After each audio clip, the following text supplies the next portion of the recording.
Bueno, ¿quieren que vayamos empezando? Sí, Vamos hasta... no tengo más en lista por ahora, pero voy Bueno, viendo cualquier cosa. sí, yo igual voy a arrancar, si les parece, haciendo una síntesis más o menos de lo que hay en el curso, de los temas que vimos en el curso, pero básicamente de los temas que no solamente vimos en el encuentro anterior, algunos de los temas que vimos en el encuentro anterior, sino también eh, todos los temas que se encuentran en la bibliografía, este, y en algunos links que tienen ahí de noticias, ¿no? Y después vamos a hablar un poquito del proceso de ocupación con una mirada un poquito, bueno, con una mirada de una autora, eh, Illey, creo que es Virginia, a ver, la tengo acá. Sí, Virginia Tilley, es sudafricana y tiene una mirada bastante particular del conflicto, pero a mí me interesó un análisis que hace ella sobre el proceso de ocupación, que es bastante interesante, ¿no? Y que tiene que ver mucho con esta mirada que planteó el curso en relación a la ocupación y el derecho al agua, y la relación que hay de la ocupación de esa Palestina histórica por parte del Estado sionista de Israel y los recursos hídricos y la tierra. Bien, para empezar, bueno, algunas de las cosas que por lo menos pretendimos hacer en el curso, entender el carácter estratégico del recurso en la ocupación, cuando definíamos esas zonas de ocupación y los recursos en las que se encontraban en esas zonas, básicamente. Eh, bueno, la situación que vamos a ver, o vamos a hablar un poquito hoy, que tiene que ver con las restricciones impuestas en esos territorios ocupados, básicamente los que se ocupan a partir del 67, Cisjordania y la Franja de Gaza, el padecimiento constante de los palestinos en esas zonas, que se sumaría también a lo que todavía siguen sufriendo muchos palestinos en el exterior, o sea, aquellos que fueron expulsados de sus territorios y que están en campos de refugiados, fuera de la Palestina histórica, que hoy son básicamente o prácticamente ciudades, ¿no? Tanto en Jordania como en el sur del Líbano. Bueno, el colonialismo hídrico y el impacto de la explotación del agua en los territorios ocupados, esto de esta agricultura intensiva en el uso del agua por parte del Estado de Israel y cómo se niega la utilización del agua a los palestinos, eh, la apropiación de las aguas superficiales, lo que habíamos visto con el desvío allá en el lago Tiberíades, bien al norte de la cuenca del Jordán, con el resultado que es la salinización de todo el curso del Jordán, y después la captura de las aguas subterráneas, ¿no? Ahí, con esa avanzada que tiene el muro de separación sobre la línea verde, lo que se conoce como línea verde, que sería el cese de la guerra del 67, donde se establece, a través de una resolución del Consejo de Seguridad, donde Israel está ocupando territorio que no le pertenece, y que ese muro de separación fue avanzando sobre esa línea, en contra del derecho internacional y de las resoluciones del Consejo de Seguridad, y que fue avanzando básicamente sobre zonas de explotación, hídrica importante, ¿no? Bueno, la agricultura intensiva, la expansión de los asentamientos israelíes, ¿no? Sobre los territorios agrícolas, y básicamente, sobre los territorios ocupados. Esto de la agricultura y los asentamientos, ahora vamos a hablar un poquito de qué se trata. Eh, Fue interesante ver eso. Bueno, eh, Después algunas cuestiones para tener en cuenta, por ahí algunos ya estos antecedentes de la ocupación, o sea que yo voy a nombrar, digamos, lo van a tener bien en claro, y por ahí otros no, se les va a complicar un poco porque el proceso de ocupación es bastante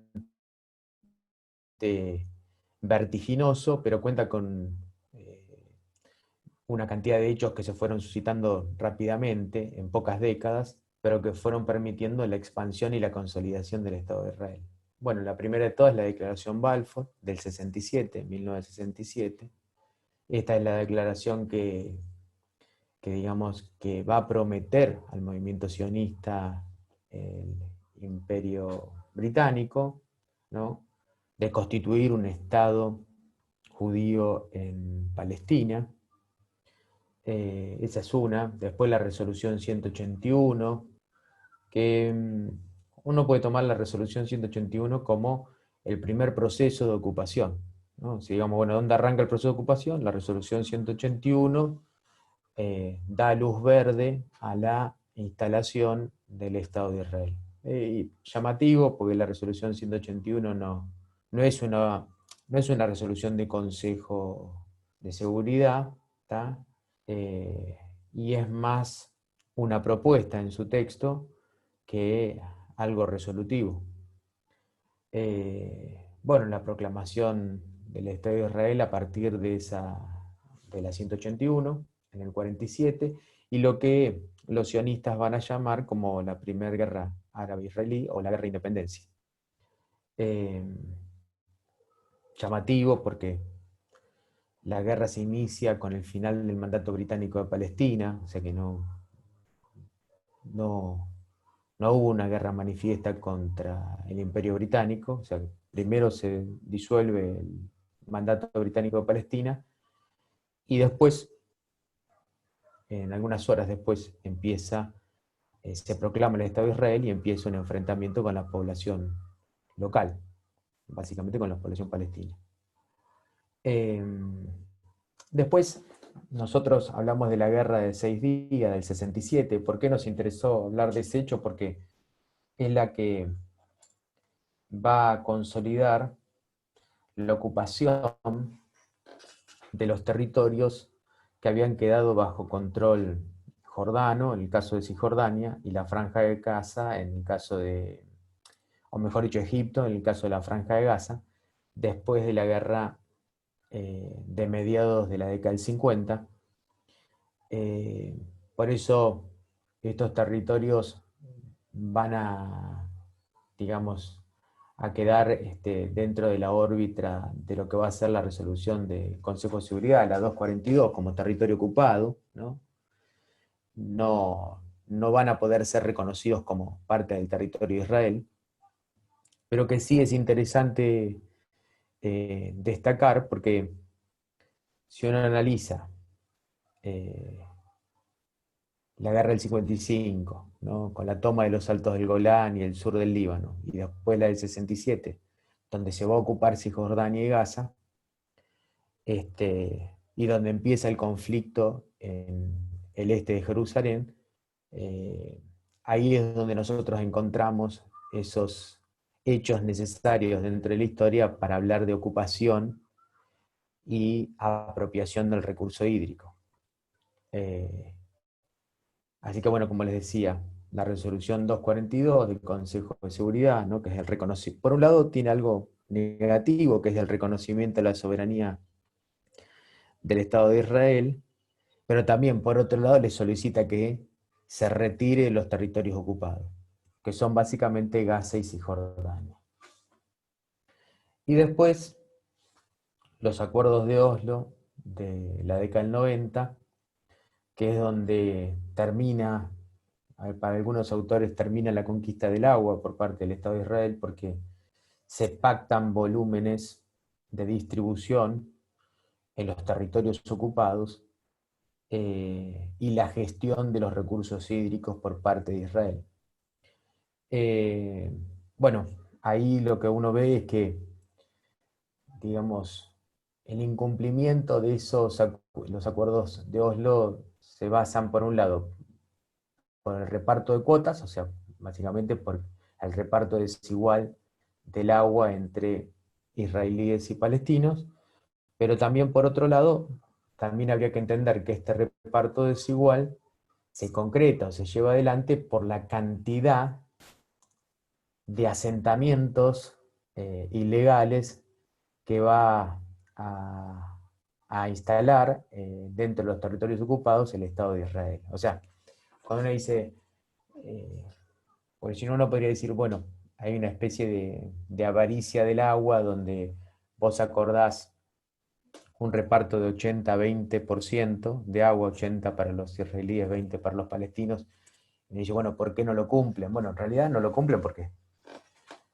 la ocupación por parte de los asentamientos dentro de los territorios ocupados es tan extensa, para empezar, y la cuantía es tanta, o sea, son tantos los asentamientos, con la cantidad de población que eso significa, en esos asentamientos, que obviamente el acuerdo de partición de los recursos hídricos estaba destinado a fracasar.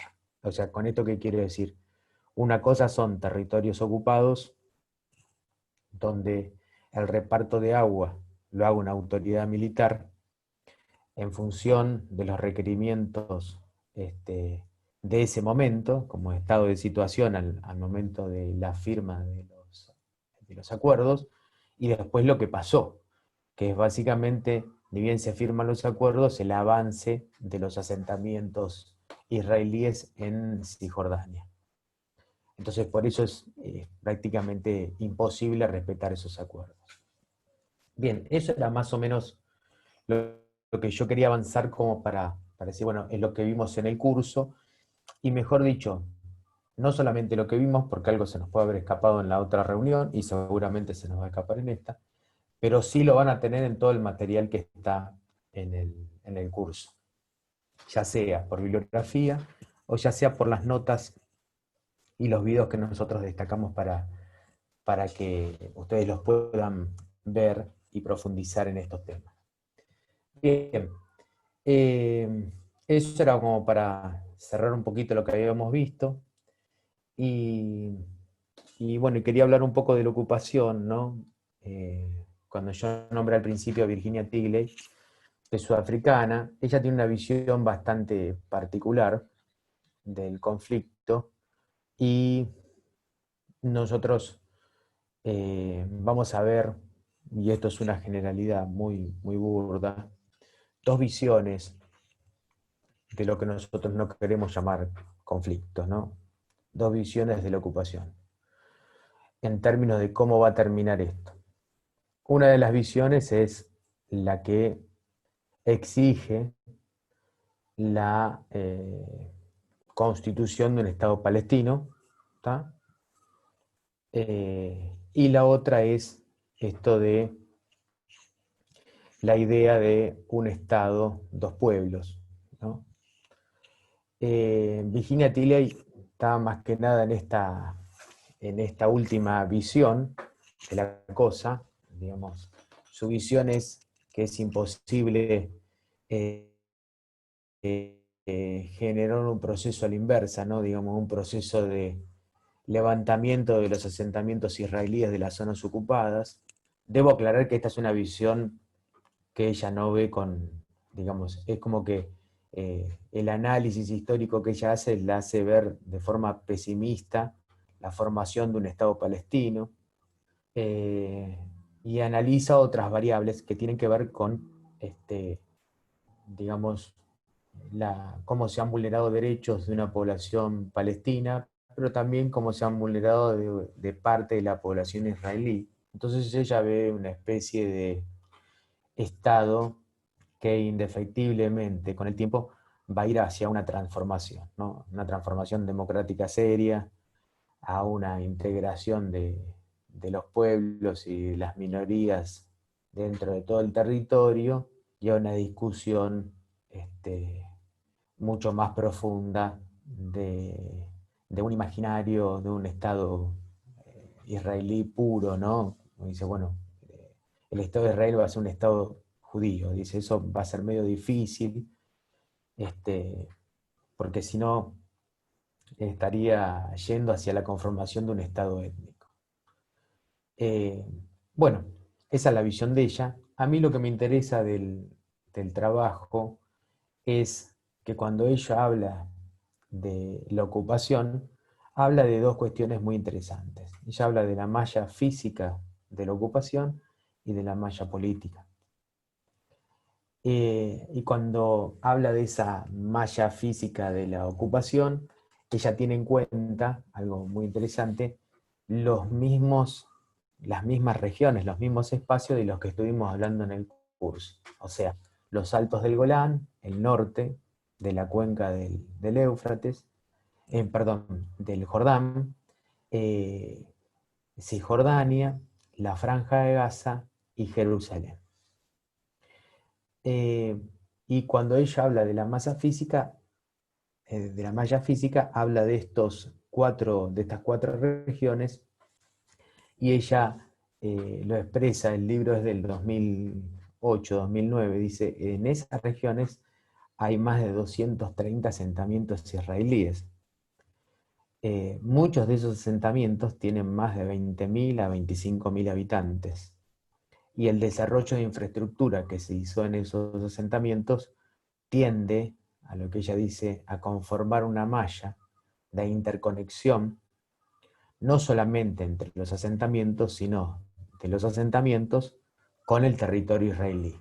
Dice, estos no son puestos de avanzada, puestos que tienen que ver con,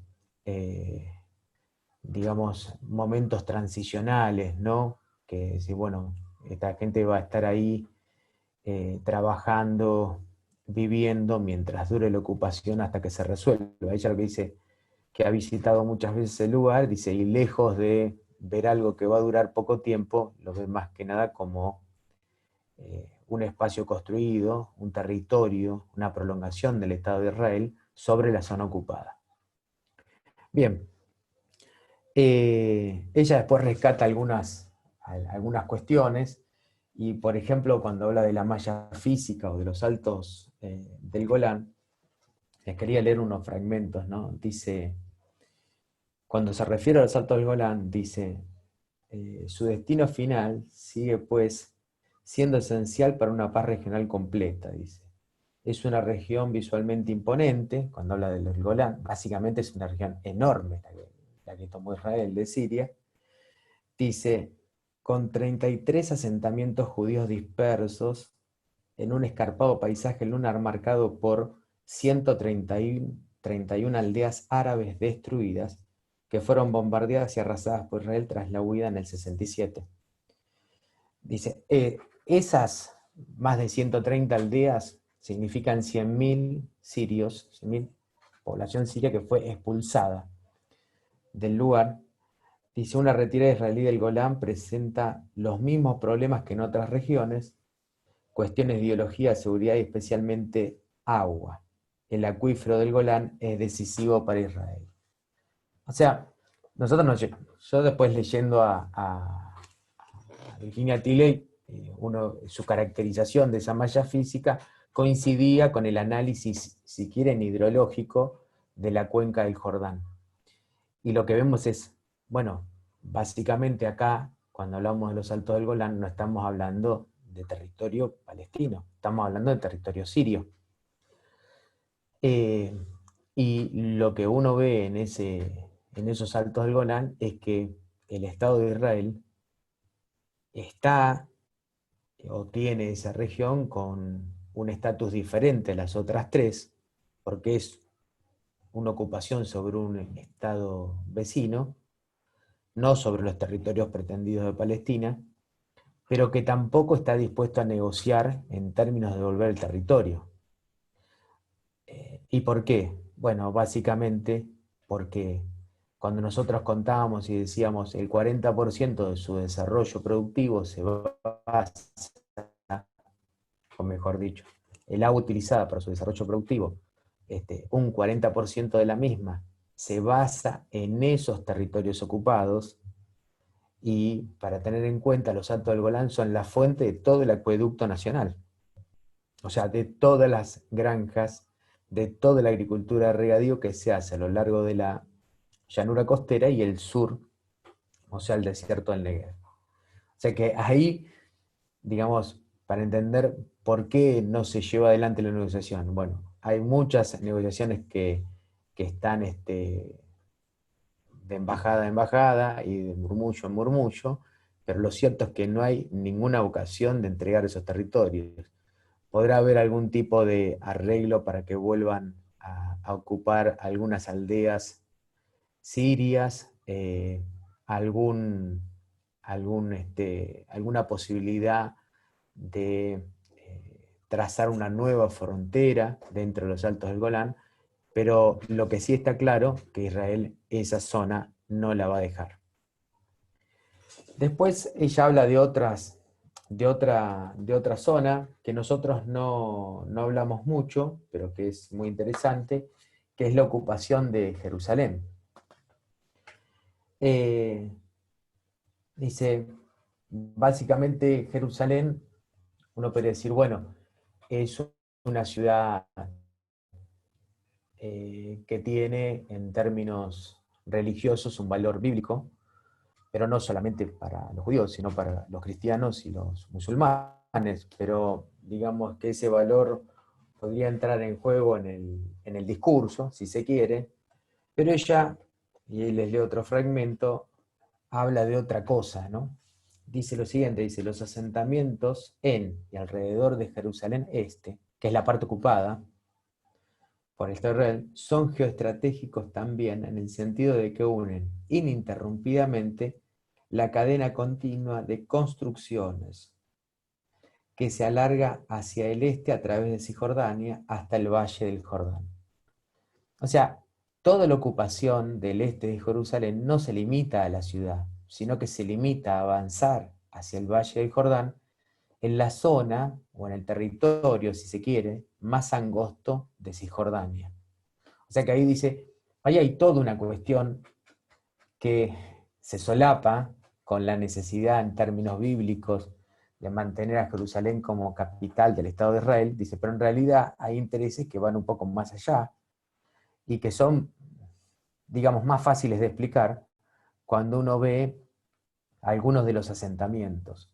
No sé si ustedes recuerdan algún mapa, pero cuando ustedes miran el mapa de Cisjordania, la parte de Cisjordania, y ven Jerusalén, es donde van a encontrar la mayor cantidad de perforaciones de agua. O sea, la mayor cantidad de pozos dentro de Cisjordania está ahí. Y también van a encontrar la mayor cantidad de asentamientos.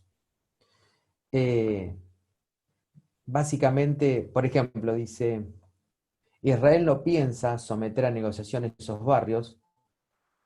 Dice, por el contrario, todas las energías del Estado se dirigen hacia una expansión, ¿no? Dice, en el 2004 en la página web oficial se promovía intensamente los asentamientos en Malé Adumim, que también si lo buscan en el mapa es un gran asentamiento israelí urbanizado con más de 25.000 habitantes, donde lo que hay ahí es, bueno, básicamente es una pequeña ciudad, bibliotecas, escuelas, shopping, plantas depuradoras de agua. O sea, cuando uno analiza la ocupación, uno dice, bueno, lo que están haciendo no son, vuelvo a repetir, son asentamientos aislados, sino que son asentamientos estratégicamente dispuestos en el territorio. Después habla de Cisjordania. Lo de Cisjordania es terrible porque si nosotros hablábamos de más de 230 asentamientos, en Cisjordania tenemos más de 140 de esos asentamientos en esa región de Cisjordania. Y la mayoría de estos asentamientos, bueno, ellos no tienen la mayoría de los colonos, algo así como 250.000 colonos, o sea, la mayor cantidad de colonos está en Cisjordania. Y ahí nos interesa algo interesante, dice, la malla, ahí en esa región, la de Cisjordania, dice, también se ha hecho con el control del agua en Cisjordania. El agua es un recurso escaso en toda la región y para Israel se trata de un importante asunto de seguridad. Los pozos y acuíferos israelíes en Cisjordania están rodeados por barricadas de alambre de espino y bajo el control militar. Según el observador exterior, Dice, sabe con precisión cuánta agua se extrae y los datos se mantienen en secreto como una cuestión de seguridad de Estado. Lo que hablábamos recién, cuando decíamos, ¿por qué se reparte mal? Bueno, básicamente porque es una zona en ocupación. Y lo que rige en esa zona de ocupación es una ley militar. Entonces, otra vez, ¿no? Ella, haciendo un análisis de la ocupación, llega por otro lado a que la ocupación se basa en la apropiación del agua. ¿Tá? O sea, como un doble juego, ¿no? Por un lado, apropiación del agua y negación del agua, ¿no? La apropiación del agua por parte del Estado de Israel y la negación del agua hacia el pueblo palestino. Y después, como una zona especial, interesante también el análisis que hace ella, la Franja de Gaza. Franja de Gaza, yo no sé si ustedes se acuerdan, o si alguno se acuerda, por favor, que me lo digas. ¿Ustedes saben si alguna vez Israel levantó un asentamiento, alguna colonia? Porque a veces pensamos que no, que nunca, digamos que es un proceso que nunca fue para atrás. Y la realidad es que sí. No sé si se acuerdan, 2004, 2003, cuando empezaron a levantar las colonias israelíes en la Franja de Gaza, que fue un gran suceso porque salió en todos los diarios, eh, que los colonos eran expulsados por el propio gobierno de Israel y todas sus propiedades eran demolidas para que no fueran ocupadas por los palestinos, ¿no? Pero bueno, ese proceso de levantamiento correspondía a que en el sur de la Franja de Gaza había una cantidad importante, pero no tanto en número. Había básicamente 7.500 colonos israelíes, que eran muy costosos de mantener, porque estaban en la zona más seca y en cierta forma siempre entraban en colisión con la población de Gaza porque eran los que más agua utilizaban dentro de esa región. O sea que toda su producción era extremadamente subsidiada por el Estado de Israel, y el Estado de Israel, en esos acuerdos de Oslo II, accedió a levantar las colonias de la región de Gaza.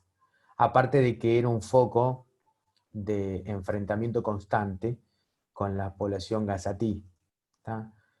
Pero ahí donde analiza Tilley y dice, la Franja de Gaza fue devuelta porque, entre otras cosas, dice, tampoco era rentable, no tenía agua. Y es lo que estamos viendo hoy, ¿no? La única capacidad de subsistencia que tenía la Franja de Gaza era, y si bien se había alumbrado alguna posibilidad después del retiro de las colonias israelíes, era el desarrollo turístico y el desarrollo del comercio a través del Mediterráneo. Eso quedó en la nada a partir de los bombardeos y el bloqueo que se inicia en el 2007. ¿Tá? O sea, ¿y por qué el 2007? Porque la realidad es que el bloqueo no le permite el desarrollo que podría tener la Franja de Gaza. ¿Tá? Y se confluyen dos cuestiones interesantes. Primero, una parte muy radicalizada, el movimiento político palestino que vive en Gaza, y también, de alguna manera, el territorio con las mejores condiciones para el desarrollo, aunque no tenga agua. ¿Tá? A partir del 2007, con el bloqueo y con la apropiación del agua, ¿se acuerdan que había un mapa donde veíamos la cantidad enorme de pozos que había en el borde de la frontera de la Franja de Gaza? Gaza empieza a tener un problema enorme. La realidad, por ejemplo, es que la red de agua de Gaza le da acceso a 1 de cada 10 habitantes al agua potable. Después el resto del agua hay que comprarla, y esa agua comprada, en mayor parte, la provee Israel a través de su empresa nacional, que es Mekorot. Y a eso le tenemos que sumar el bloqueo. Por eso, Tilley lo que dice es, evidentemente, la Franja de Gaza coincide en este análisis de ellas con o mejor dicho, no con uno, con los informes de la Organización Internacional del Trabajo en cada una de sus misiones dentro de los territorios ocupados de Palestina, donde lo que ven es que hay una sobreexplotación de la mano de obra, porque están cobrando los gazatíes y los habitantes de Cisjordania un 40 o un 50% del salario de cualquier trabajador israelí. O sea que lo que ve Tilley es, en esa franja, lo único que se espera es tener una gran cantidad de población que esté dispuesta a trabajar por un salario magro y bajo condiciones de vida infrahumana. Así que ahí también se extiende en parte la malla política, ¿no? Digamos, de cómo Israel también piensa en crear algunos territorios cercanos, como el caso de la franja, donde pueda aprovechar alguna ventaja comparativa. En este caso, la explotación de la mano de obra. Bien, eso también lo va a hacer en Cisjordania, porque al negar el agua y el territorio, la cosa se complica más y obviamente queda mayor cantidad de mano de obra dispuesta a trabajar por un salario menor. Y después, algo que me parece interesante de Tilley es que ella hace el análisis que en estos territorios de Cisjordania gran parte de los territorios palestinos quedan inconexos. Entonces dice, hay más conexión entre los asentamientos, ¿no?, y el territorio de Israel que entre los parches, esas pequeñas islas que van quedando dentro de Cisjordania, que entre los palestinos. Esto dificulta mucho también el desarrollo económico de los palestinos. Bien, esto lo quería así compartir como para que tengamos una idea de estos 4 territorios ocupados que tienen distintos estatus, ¿no?, y condiciones. Y después la idea era hablar un poquito de la actualidad de Palestina en este momento, con la pandemia que también sigue su curso en Cisjordania y ahora en Gaza también.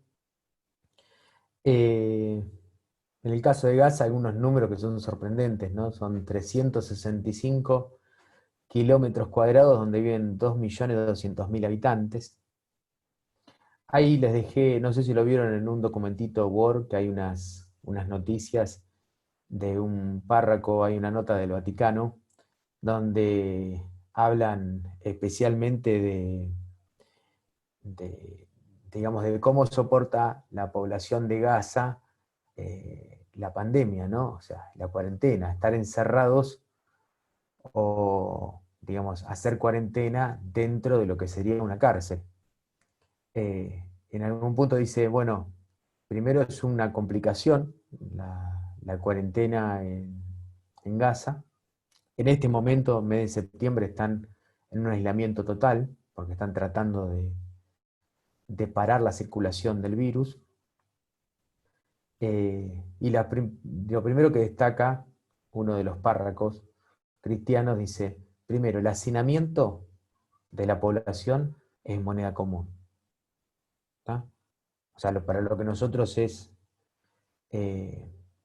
una medida de un indicador, hacinamiento crítico, en algún barrio popular, para Gaza es la generalidad. El acceso al agua, dice, es uno de los principales problemas en medio de la pandemia. A lo que se suma, por ejemplo, la escasez de energía eléctrica, que en este momento, cuando escribió la nota esta que les comento yo, había 8 horas por día, algunos lugares de Gaza tenían 8 horas por día de electricidad.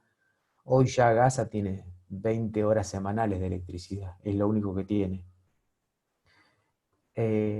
Y en cierta forma dice, se suma también a esta cuestión que el 50% de la población de Gaza está desocupada.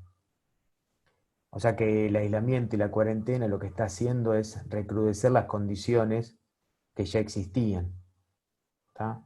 Se está extendiendo la ocupación, el cierre de negocios, algunas pequeñas industrias que funcionan a duras penas, ¿no? Básicamente con la ayuda internacional.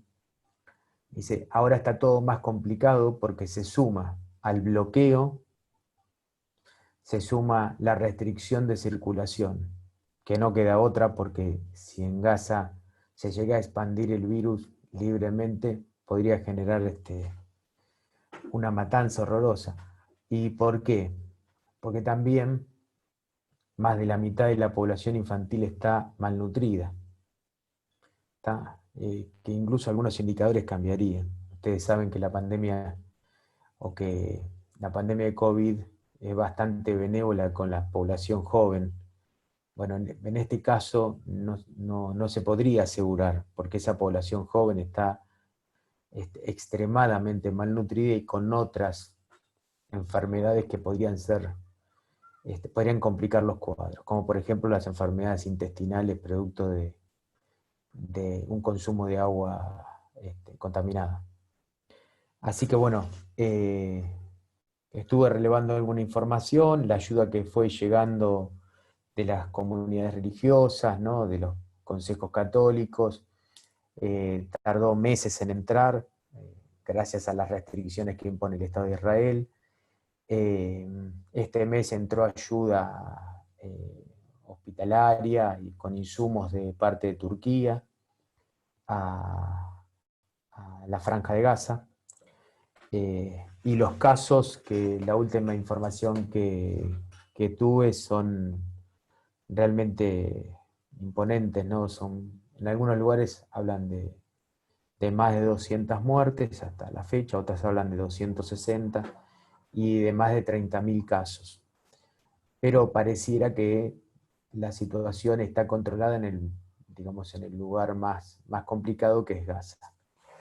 Así que bueno, ahí para resumir un poco, los problemas más grandes que se exacerban con la pandemia son, bueno, el bloqueo, la escasez de agua, obviamente, el trabajo, el hacinamiento y los servicios de salud, que pasaron de algo más de 43 camas de terapia intensiva a 110 gracias a la ayuda internacional. Así que en este momento estarían como rearmando un sistema de salud que pueda, con mucho control y con mucho trabajo, ir subsanando los problemas de la pandemia. Bueno, eso es más o menos el estado de situación hoy.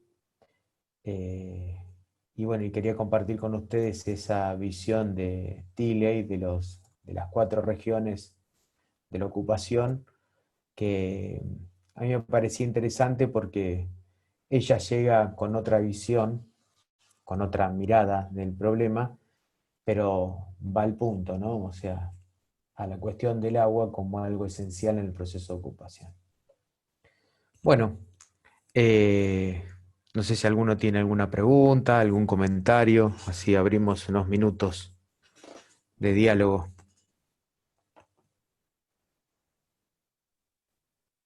Joaquín, hay una consulta en el chat de Paula Tano. No sé si la querés Sí, hacer verbal, Paula, o la leemos. a ver. Sí, es básicamente lo que escribí, que tenía entendido que tenía la misma postura que esta autora, Edward Said, que él durante su vida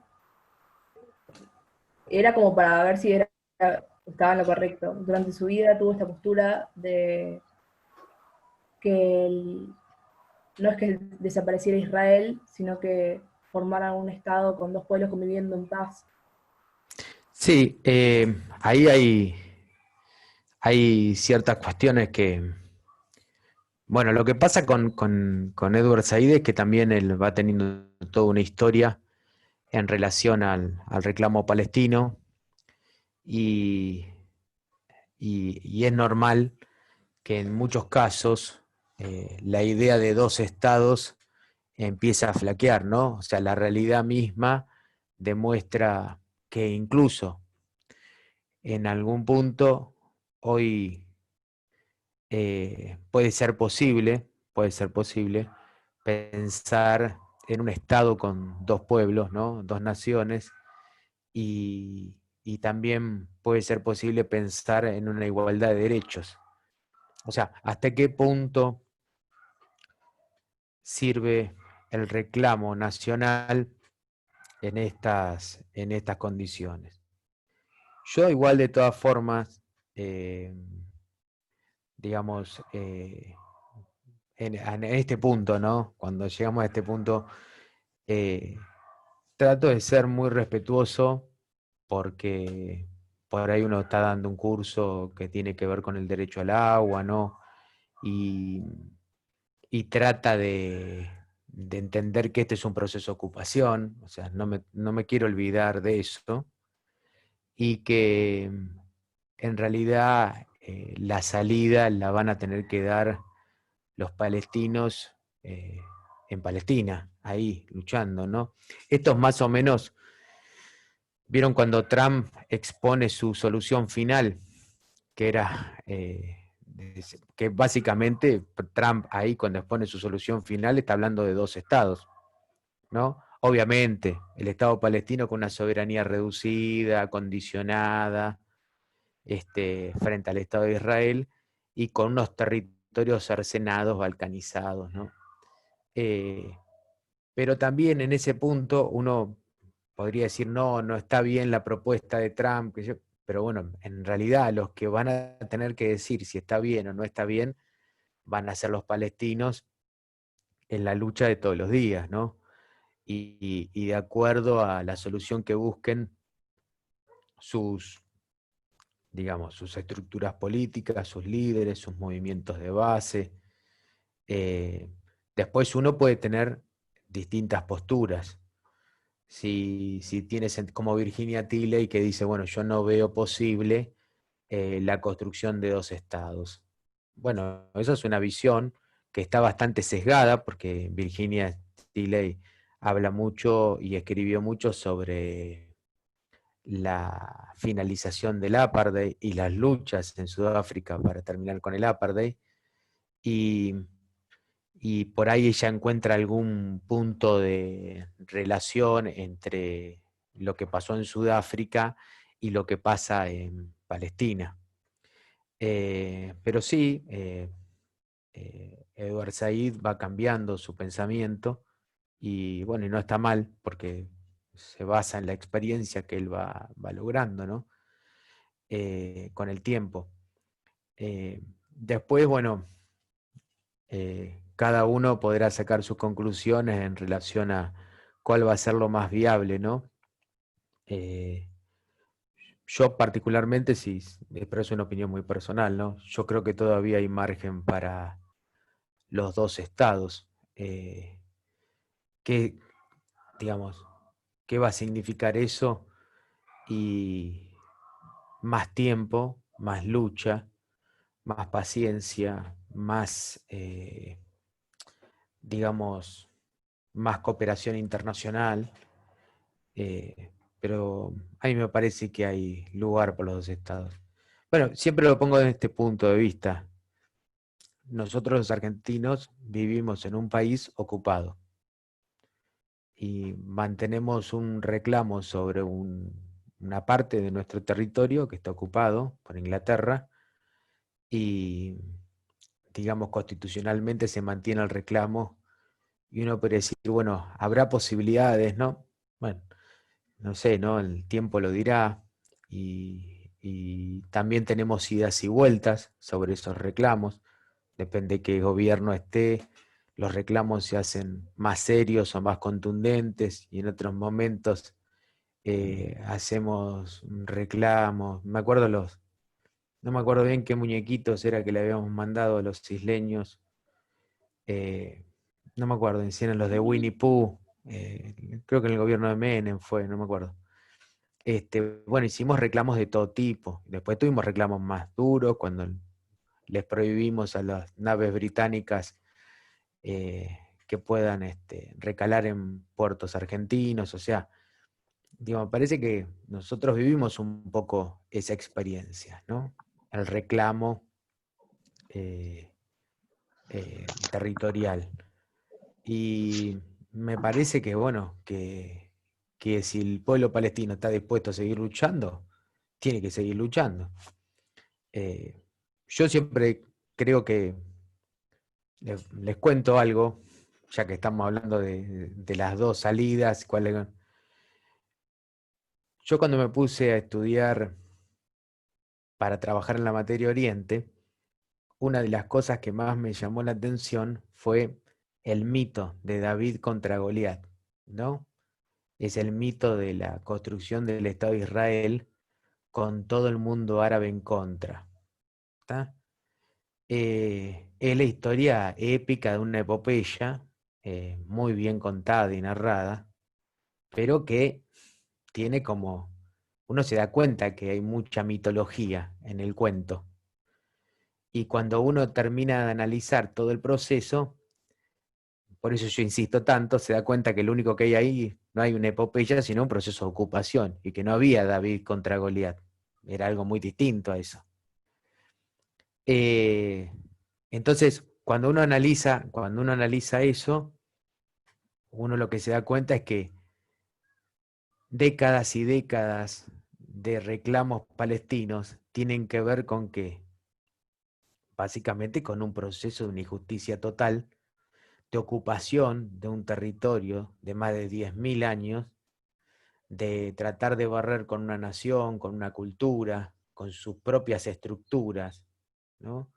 Entonces, me parece a mí que la salida de un Estado y dos naciones va a ser muy complicado. Va a ser muy complicado. No me imagino, sinceramente, ese escenario.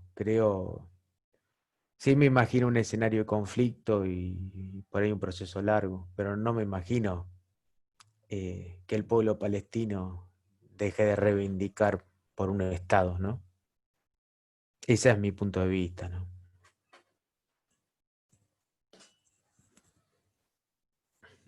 No sé si hay otra pregunta. Gracias. Yo no sé si es una pregunta, pero quería como comentar lo que estaban hablando, porque a mí también me resonó como esa cuestión, o me resuena para la idea de pensar, bueno, ¿y cuál sería una solución posible, humanamente posible? Y también pienso como que sería por ahí como plantea Edward, no sé, la cuestión de los dos estados. Pero a la vez yo siento que, como vimos la otra vez que estuvimos conversando y los textos que estuvimos viendo, ya de por sí el Estado israelí muestra que tiene una política clara. No voy a usar la palabra que yo realmente pienso porque es un poco dura, ¿viste? Pero eh, delimitar la supervivencia del pueblo palestino. Y la imposibilidad o sea, por ahí Palestina tiene que luchar por la necesidad de conformar un Estado para que el resto de las naciones o el resto de los estados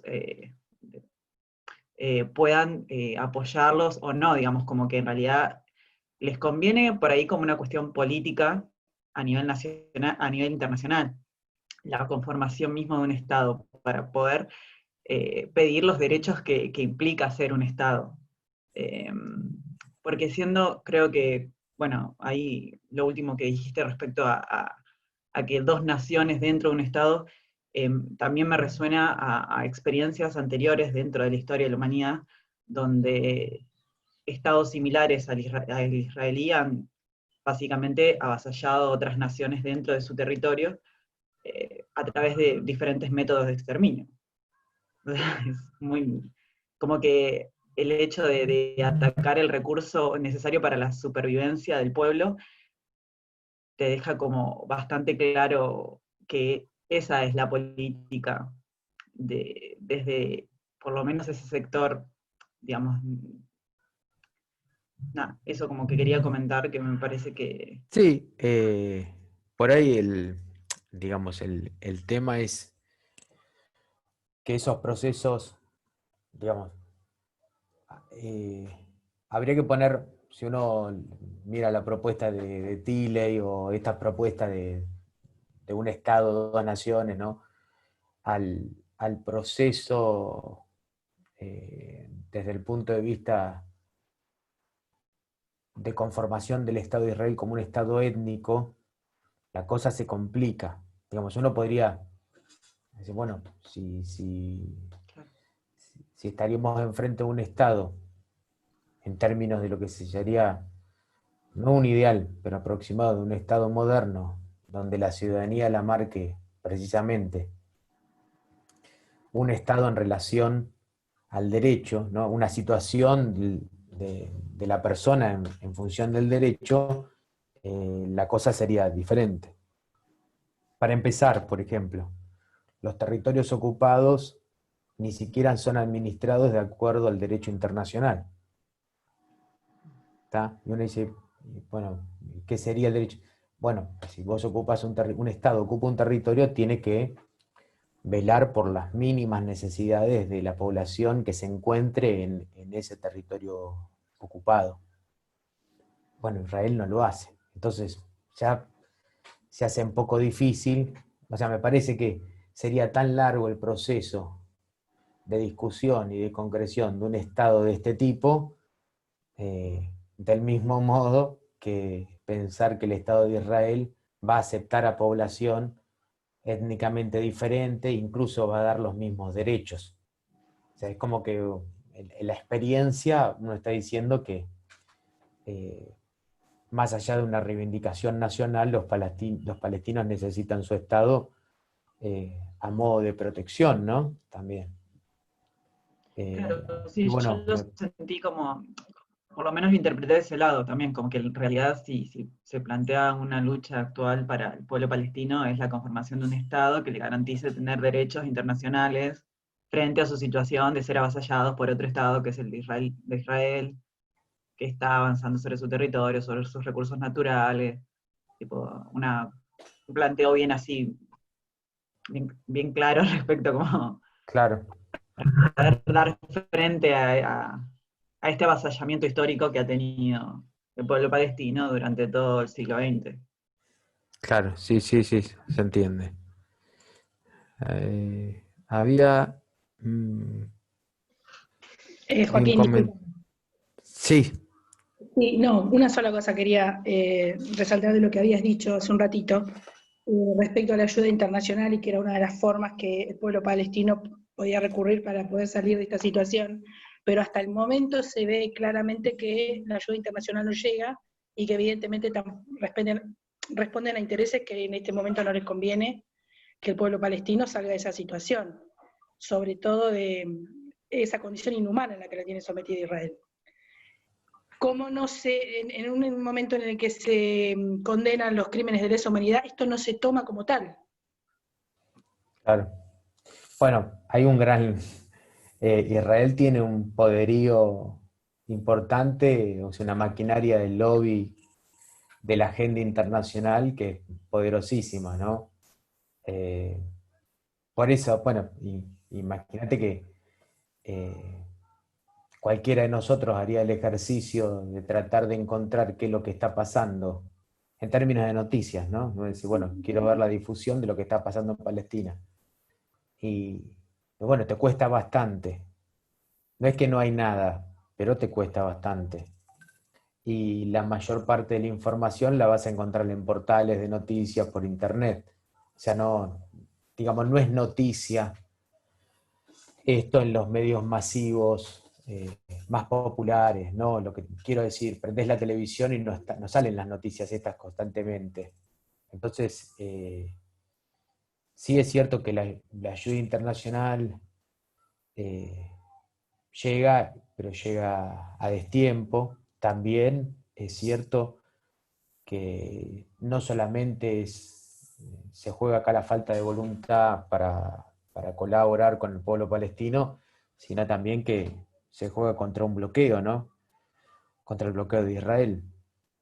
Y también entender que Israel cuenta con aliados muy, muy poderosos.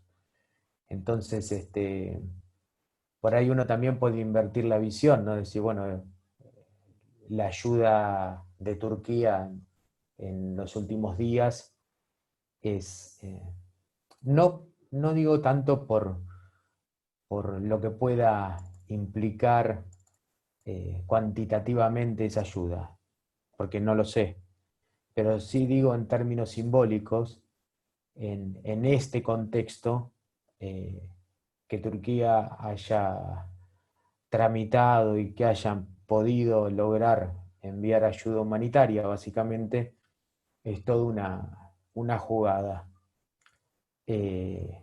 Así que a veces en estos casos es más importante mantener, eh, digamos, el tema en agenda que por ahí los resultados, ¿no? Había un chat.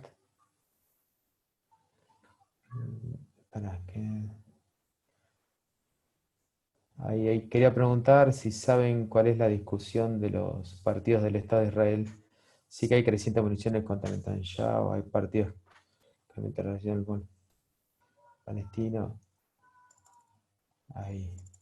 Bueno, sinceramente no lo sé. Sinceramente no lo sé. Sé que las elecciones, uno de los temas de las elecciones próximas es la anexión del Valle del Jordán. Así que me da la impresión que los partidos de Israel se juegan en política al interior es más ocupación. Me da la impresión de que más mano dura, digamos, más sometimiento al pueblo palestino. O sea, el que sea me parece que esa es la discusión en la política al interior de Israel. Pero no más que eso, no lo sé. Y después había Silvia Barrios. Creo que no se puede comparar a Malvinas con la ocupación de Palestina desde todo punto de vista y el debate va para largo. Ahí, ¿cómo sería eso, Silvia?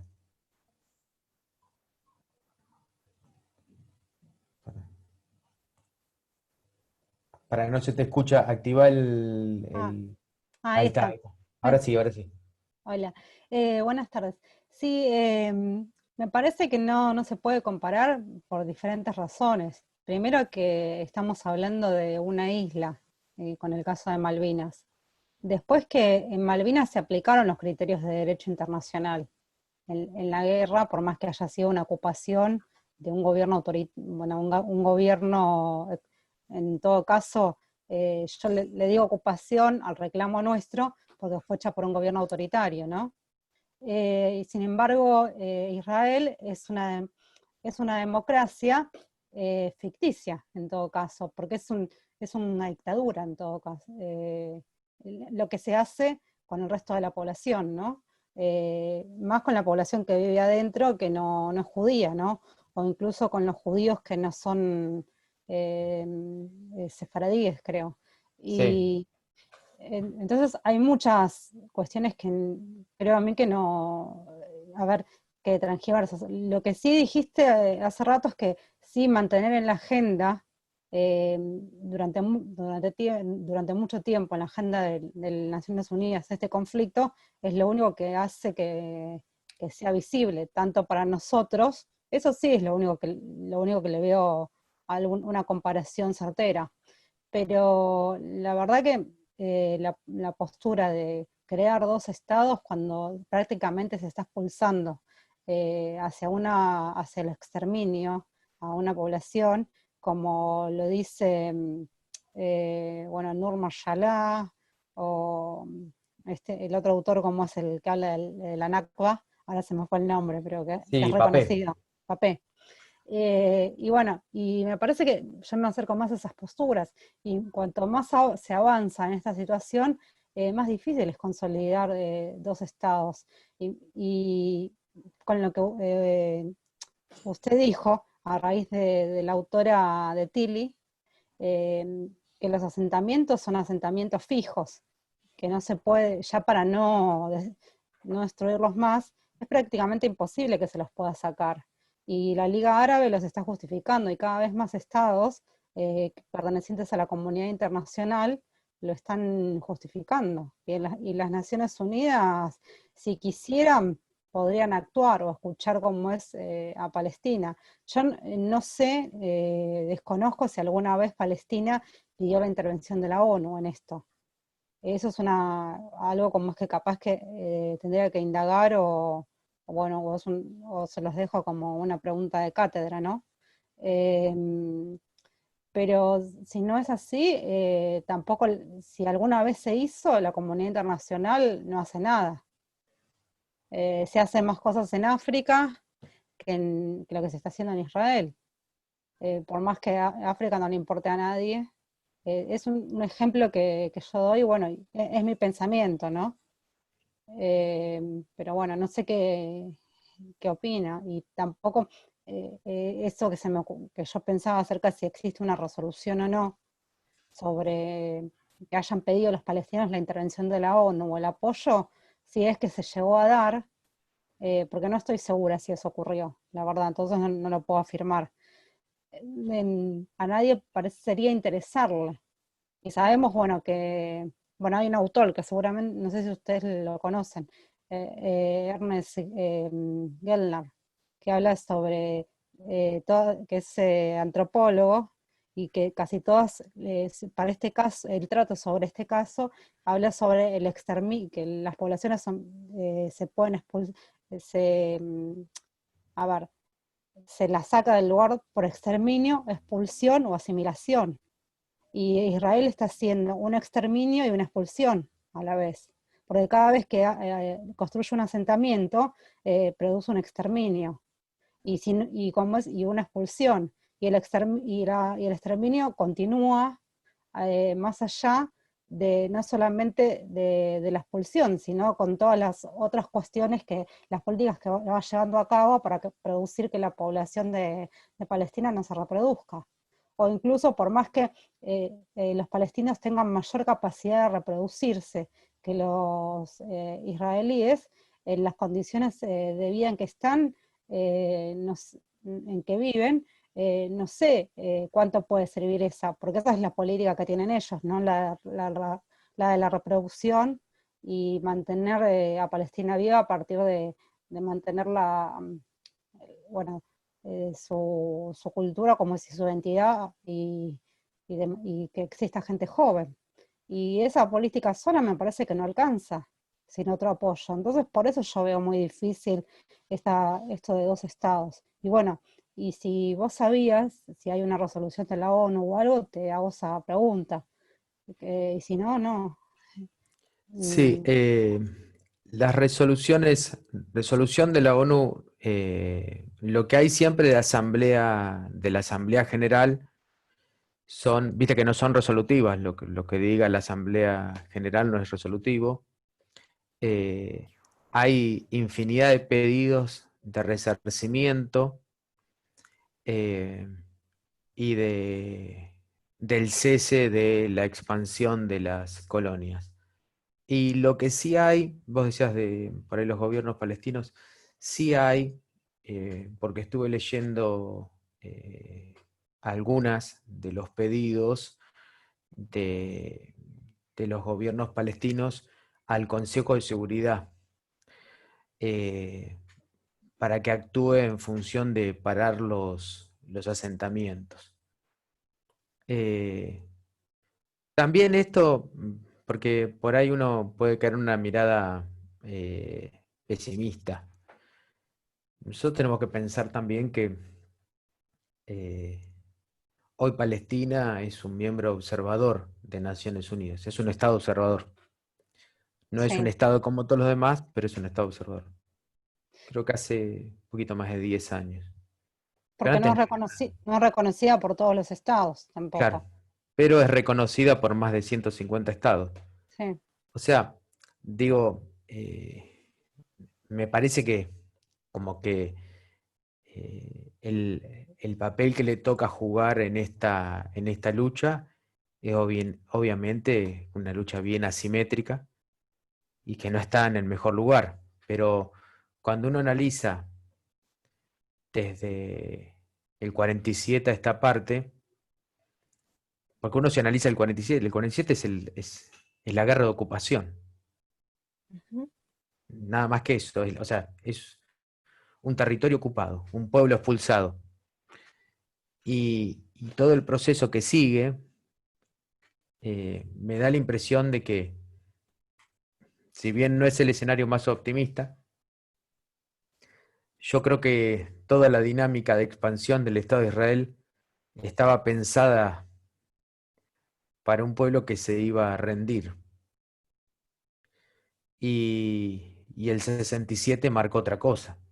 O sea, la guerra del 67 era básicamente el mazazo final, y me parece que a partir del 67 pasó otra cosa. O sea, hay otro tipo de organización, otro tipo de reclamo, y la causa palestina dejó de estar en el mundo árabe o en esa región.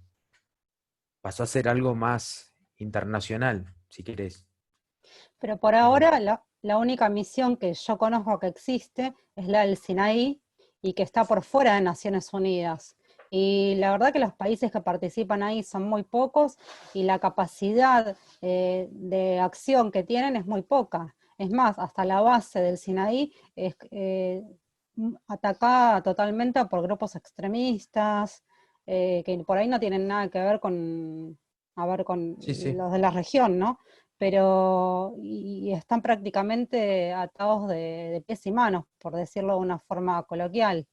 Y bueno, no tiene casi una función importante, sino que están ahí más o menos para garantizar un ingreso más a esa fuerza de ocupación que está ahí, como que la comunidad internacional está haciendo algo, pero no es real. Ese es mi punto de vista. Sí, igual, no sé, me da la impresión de que, eh, digamos, yo no pondría tantas, digamos, no pondría tantas expectativas en una acción de Naciones Unidas, digamos, en una acción práctica, digamos. O sea, nunca me imagino el desenlace digamos, de este problema, que sería como volver atrás el proceso de ocupación, por lo menos hasta las fronteras del 67, ¿no? Decir, bueno, Cisjordania para los palestinos y Franja de Gaza, digamos, No, volver a esas fronteras en el sentido práctico de una acción de Naciones Unidas o una fuerza internacional. sí, no, ¿Pero por seguramente qué? ahora no se puede. ¿Por qué lo pienso así? Sí, Porque Israel no es un Estado que pueda ser, digamos, forzado, ni siquiera disuadido en términos prácticos, en términos de un poder potencial militar. O sea, no, para, ujú, digamos, pocos estados podrían entablar una guerra contra Israel pensando en algún, digamos, en la probabilidad de algún tipo de éxito, porque es una potencia militar. O sea, sí, sí. no lo veo desde ese punto de vista. Sí, por ahí lo veo en el sentido de que el reclamo internacional y la propia discusión en ese lugar, y cuando digo la propia discusión, digo los conflictos de intereses que se generan, no solamente en territorio palestino, sino en territorio israelí, lo que va a definir, y nadie sabe cuándo, la dinámica del problema de la ocupación. Eh, ¿Por qué digo esto? Porque en algún punto, también como vemos todo lo malo, vemos asociaciones israelíes y palestinas trabajando juntos, algunas redes de intercambio dentro del territorio. O sea, me parece que, si bien el conflicto, entre comillas, da para mucho tiempo, porque es cierto que la ocupación es concreta, es real, no es un campamento, son ciudades, la construcción de ciudades, infraestructura. Me parece que la cosa pasa por ese lado. Eh, Después yo no creo que haya la posibilidad real de un conflicto en términos prácticos, ¿no? Sí, podría decirte para el caso de la Franja de Gaza, ¿no? Por ejemplo, sí podría intervenir el derecho internacional y Naciones Unidas, por ejemplo, para liberar el mar. Eso podría hacerlo, ¿no? Sería una decisión de política internacional fuerte, pero de acuerdo, que tendría que ser un acuerdo entre grandes potencias, donde se le exigiría a Israel que esa pequeña franja de mar quede liberada, como le corresponde a cualquier Estado, digamos, no le están pidiendo más, no están pidiendo algo excepcional. Hoy creo que la Franja de Gaza no puede, digamos, desarrollar una pesca más allá de las 4 millas. Ni siquiera tiene derecho sobre su mar territorial, sus 12 millas, o sea, 12 millas y media, o sea, ni siquiera eso puede hacer. Y que Palestina Entonces, no se ha escuchado, puede ser que tenga mucho que ver con que no sea reconocido como un Estado, sino que puede sea ser, sí, observador. sí, pero eso puede ser, pero por ejemplo, como Estado observador adhirió a las leyes del mar, entonces Sí. digamos, tendría que, digamos, adhiriendo, o sea, cuando vos, por más que sea Estado observador, adherís a las leyes del mar, es un paso para conformarte como Estado. O sea, vuelvo a insistir, es como que Palestina dice, mira, para ser un Estado tenés que firmar, bueno, listo, adhiero a las leyes del mar, o sea, no discuto, o sea, es un Estado que no está discutiendo ese derecho internacional en el mar, sino que lo adhiere. Entonces, ahí sí habría algo que decir. O por ejemplo, liberar los cielos, ¿no? El aeropuerto de Gaza está desde el 2007 que está frenado y no entra ni sale un vuelo de ahí. O sea, hay algunas cuestiones que yo creo que el derecho internacional y la comunidad internacional podría actuar.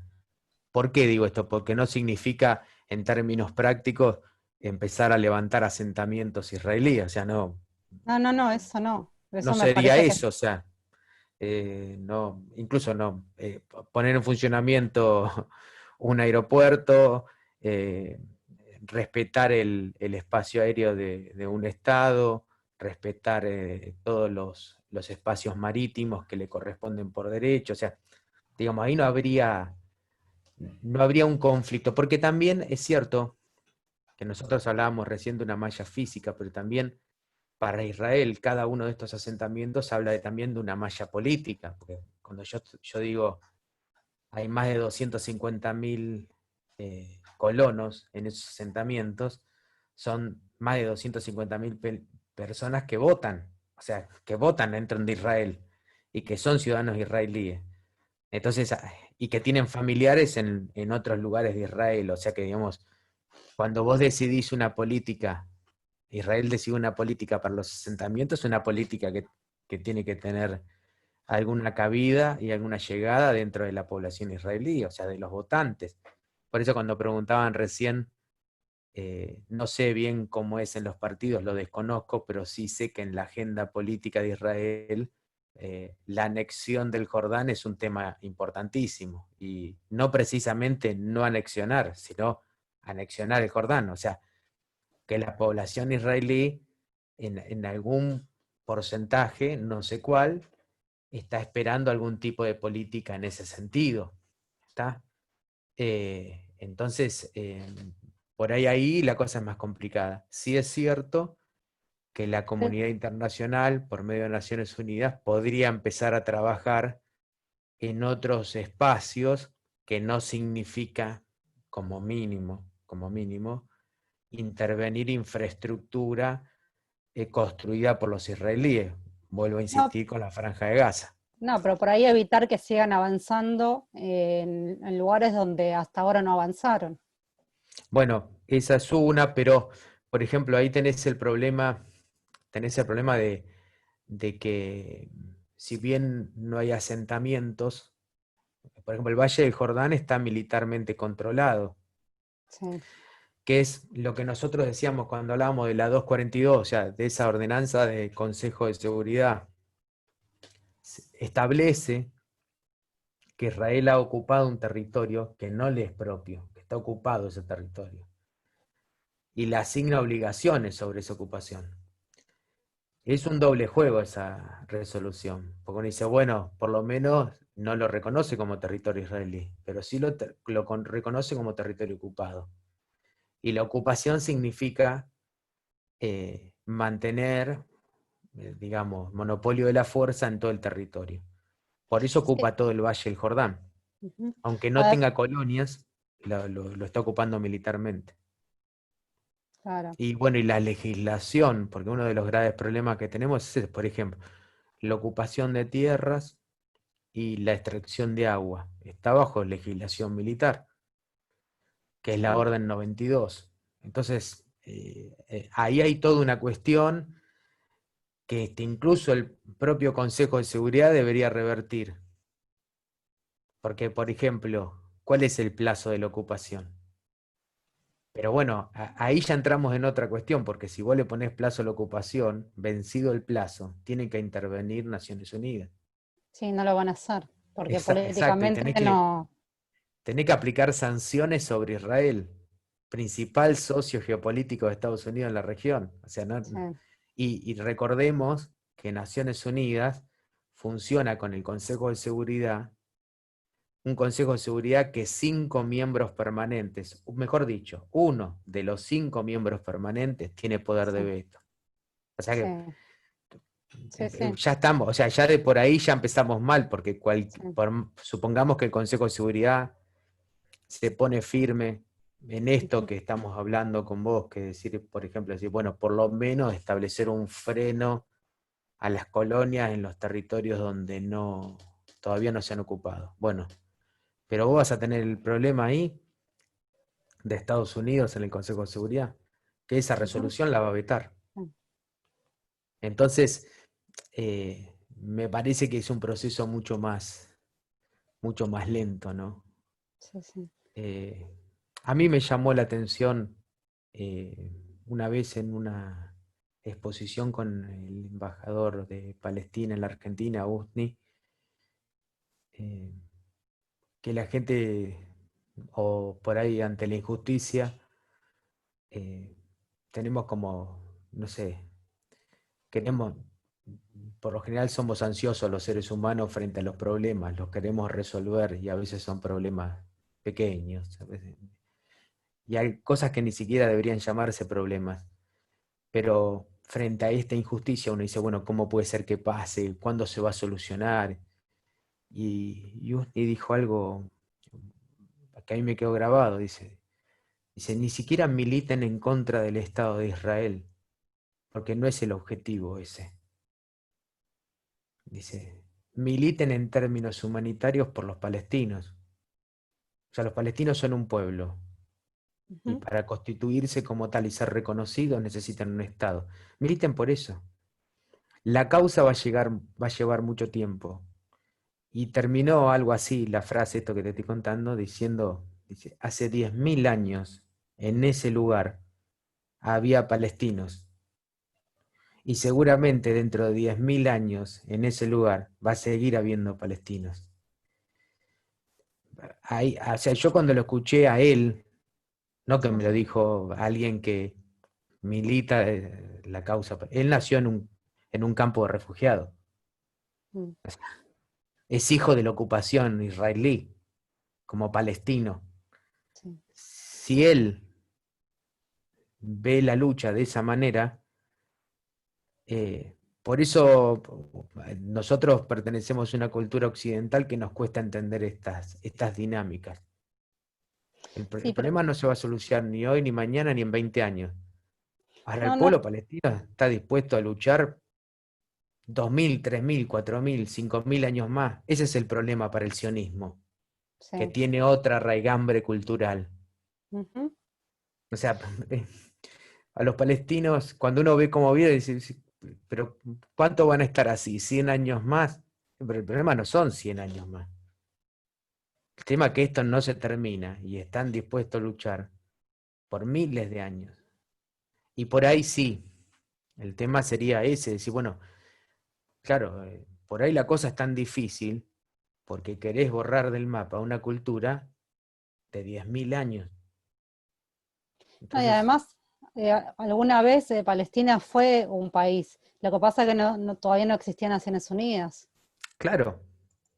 No, y Entonces, aparte, también es cierto que bajo el mandato británico de Palestina, gran parte de la institución del mandato y la gestión estaba a cargo de los palestinos, que había cuadros de funcionarios de gestión política palestinos muy capaces, que era una región rica y próspera, eh, digamos, eso existía. Entonces, eh, la cosa va más allá, primero desde la prueba misma, ¿no? De que existía, pero también por ahí la cultura de los pueblos ante estos problemas que son dramáticos, ni siquiera se agarran de esas pruebas. No importan los últimos 100 años, importan los últimos 10.000. sí, Entonces la cosa se nos escapa, por eso yo digo, las cosas se nos escapan de las manos. Entonces, bueno, ¿cuál es el reclamo? Para alguien que no es palestino. O sea, yo no vivo ahí, no tengo los problemas de los palestinos. Primero, lo primero que tengo que reconocer, porque si no sí, sí. estaría, lo primero que tengo que reconocer. Ahora, sí tengo que empezar a entender, bueno, cómo ellos entienden la lucha. Entonces, decir, bueno, ¿qué sirve a esa lucha? Bueno, tratar de contar la realidad, tratar de cambiar el discurso, eh, tratar de sacar el velo. ¿Se acuerdan la primera reunión que decíamos, bueno, este discurso de los especialistas que hablan de Medio Oriente, conflictos religiosos, o sea, empezar a insistir en, bueno, mira, el tema es otra cosa, tiene que ver con otra cosa, y sobre todas las cosas, sostener, que es uno de los pilares del seminario, la identidad palestina. O sea, es como nuestro, si se quiere, nuestro pequeño aporte. Nuestro pequeño aporte a un pueblo que está siendo atacado sistemáticamente. O sea, ese es el aporte. Después es cierto, si uno sale de esa mirada de la que yo les comentaba, ¿no? De ver las cosas a muchos años, uno puede caer en la desesperanza. ¿No? Decir, bueno, esto no se va a arreglar. Que no es nada extraño, porque si estamos hablando de Edward Said, estamos hablando de Virginia Till, o sea, no estamos hablando de que leyeron, siguieron la causa, militaron causas que tienen que ver con estos grandes conflictos humanos, catástrofes, si querés. Y ellos en algún momento no le encuentran la vuelta y guarda, no son planteos simplemente de desesperanza, son planteos en términos teóricos, en términos racionales. Pero incluso me da la impresión de que cualquier planteo racional, eh, no sé si puede explicar la lucha de los palestinos. No sé si, no sé si puede explicar las manifestaciones de todas las semanas en el borde de la Franja de Gaza, exponiendo el cuerpo. No sé si lo puede explicar. Entonces, Y creo que con nuestra mentalidad no. claro, tal vez no. Por ejemplo, ¿cómo se explica? Interesante, ¿no? Lo pongo acá, ni siquiera lo pongo en discusión, lo pongo para que se lo lleven para reflexionar. ¿Cómo se explica que muchos gazatíes tratan de cruzar a Egipto para estudiar en las universidades en Egipto y después que se reciben vuelven a la Franja de Gaza? Que les cuento que es el mismo trabajo y problema, barra problema, salir que entrar. ¿Está? O sea, te cuesta lo mismo salir que entrar. Y de paso les comento que cuesta mucho, tanto salir como entrar. Y uno dice, ¿cómo? Bueno, alguien podría decir, saliste del infierno, ¿para qué vas a volver? La gente vuelve. Entonces, cuando uno analiza eso, dice, bueno, acá estamos frente a algo que seguramente, como yo te decía recién, frente a la lógica sionista, esto tendría que haber terminado en el 67. Bueno, tomamos los territorios que quedan, Cisjordania, Gaza, los ocupamos, metemos unos asentamientos, empezamos a ocupar el territorio, le sacamos el agua, le sacamos la tierra, y en 20 años, 30, estos no están más. 20 años 30 sería 97, 2000. Estamos en el 2020 y Sí. seguimos discutiendo la ocupación de Palestina.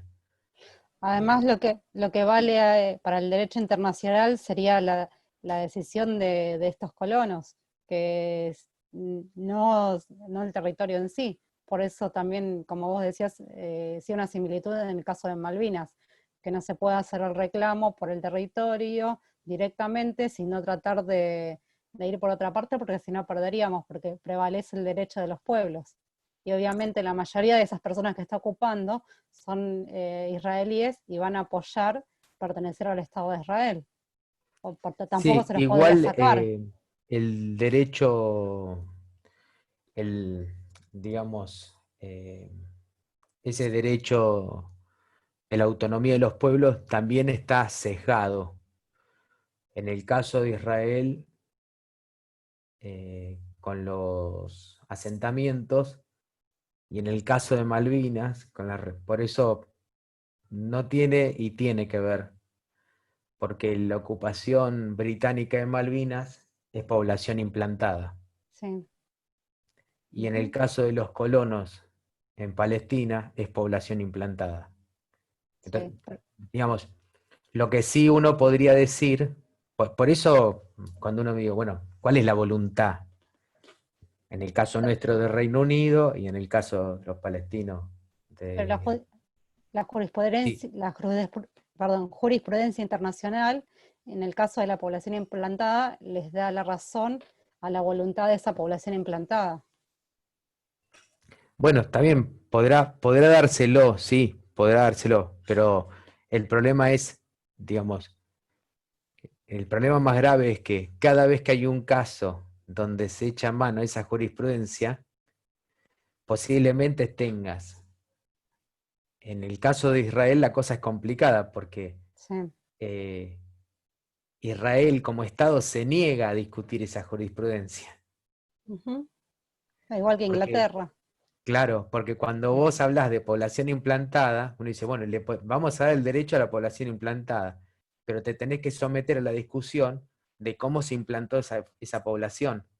Y si esa población se hizo bajo medios hostiles de expropiación de la propiedad, tenés que pagar. Mm. Y eso es lo que no quiere Israel, tampoco lo que no quiere Inglaterra. Por eso se niegan a la discusión. Como decir, bueno, sentémonos en la mesa y discutamos. Porque de última es decir, bueno, porque guarda, cuando vos te sentás a la mesa a discutir, estás aceptando que podés perder. Sí. O sea, perder significa un laudo internacional y te dicen, mira, las islas no son tuyas. Chau. Y ya está, listo.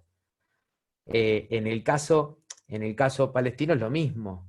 Entonces, bueno, la pregunta es, si el derecho internacional en el caso de población implantada, que es real lo que vos decís, bueno, ¿por qué no se sientan a discutir? Mira, hay un texto de Weizmann que dice, uno de los ministros de Interior de Israel, de los primeros años del nacimiento del Estado de Israel, dice, bueno, organicemos, ¿cómo es? Las compensaciones por la ocupación del norte de lo que era la Palestina histórica. Y Weizmann dijo, jamás pongan en un escrito del Estado las compensaciones por territorio, porque si nosotros compensamos, estamos aceptando que ocupamos y expropiamos, porque no, ¿qué vamos a compensar? Si ocupamos cultivos, aldeas, propiedad privada, incluso bienes. O sea, no podemos aceptar eso. No se sienten nunca a discutir eso, porque si no vamos a discutir la expropiación. O sea, por la fuerza. Ahí viene toda la discusión. Por eso, cuando uno ve a estas potencias, diciendo, bueno, porque también uno podría decir, bueno, se pierden la oportunidad histórica de sentarse a hablar, de entrar a una discusión y decir, bueno, hacer un acuerdo, la pacificación del territorio. Recién escuchaba acá cómo es uno, por ejemplo, que decía, bueno, la política de seguridad de Israel forma, digamos, en un punto quiere mantener el vivo la idea de conflicto, ¿tá? Como política nacional. O sea que el conflicto le es funcional, la idea de conflicto es funcional a todos los partidos políticos. Por eso siempre decía yo, está en la agenda. Después Guadalupe dice, ojo, que en el caso de Malvinas no se puede utilizarse la autonomía de los pueblos tal como en otros casos de colonialismo, pues la ocupación es población y plata, exacto, tal como planteas, el principio se aplica en este caso en la integración territorial. Por ello se habla de ocupación y no de habitante. Está bien, el principio de integración territorial, que es otro principio, ¿está? De continuidad también.